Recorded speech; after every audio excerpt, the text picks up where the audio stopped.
I've been for many conferences and seminars that have been arranged all over the country. Most of them are held in a very short period of time within a seminar room, within a conference room where many people come and speak, and every day is very loaded with lots of things. Right? But you never really have the time to relax and think and talk and meet people. And that's what I found most interesting about this particular event that was held, I believe, over a period of 2 weeks. In a space that is especially designed for it. And that, I think, is an incredibly important sort of intervention as well, because it also brings interesting architecture, and this is an extremely interesting building, into the public domain, and also becomes a stage for a conversation concerning architecture.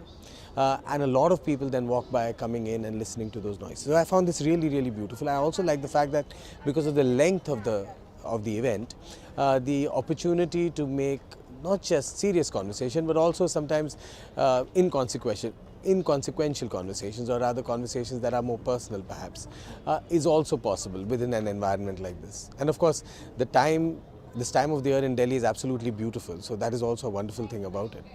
What is also lovely is the sort of generally the range of the kinds of practices that you get to see in a day. Today, for example, you have a photographer, an architectural conservationist, a filmmaker. You have so many different kinds of people all approaching the ideas of architecture, all from their own particular disciplines. So the kinds of learning that are possible are substantial, I think.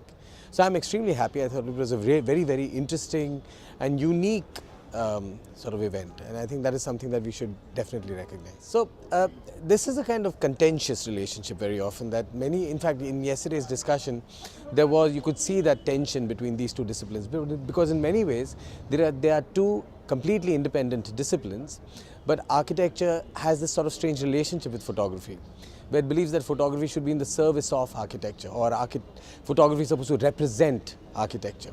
So in many ways, I think architects tend to think that photography should do something that in their service. But I think it's interesting to kind of say that photography as a discipline and architecture as a discipline are both different sorts of cultural forms. And what is more interesting to look at is the places that they can begin to inform each other. I found that so mmany of the speakers were really kind of discussing that and talking about that.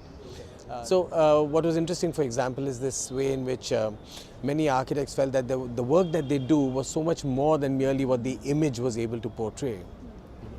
And you have many other architects who say that the image allows them to see their own work in new ways. And I think that relationship is always going to be one where it's kind of push and pull, a tug between these two disciplines, and each of them having their own sorts of particular interests.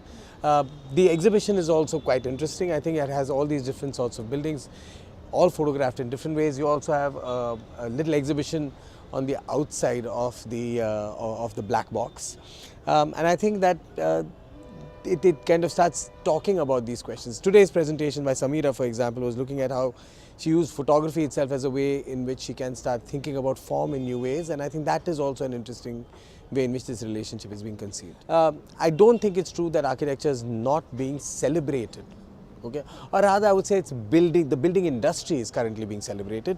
You go down any road today and you look up at the billboards, you find most of them usually selling real estate or Jaguar or some sort of commodity tab. Right? That's what is usually being celebrated. It's important to recognize that the building industry is not architecture. Architecture is something that goes beyond that, and in that case that question that you ask is absolutely appropriate. Architecture is genuinely not being celebrated, and the reason why it should be celebrated is because what separates architecture from the mere building industry is that architecture, for me, is a set of ethical value systems, right? And I think that if architecture means anything, it means that there is a certain responsibility among the profession of architecture to be able to intervene in such a way that it makes people's lives better. The question of betterness is something that we believe as societies we need to value. Okay?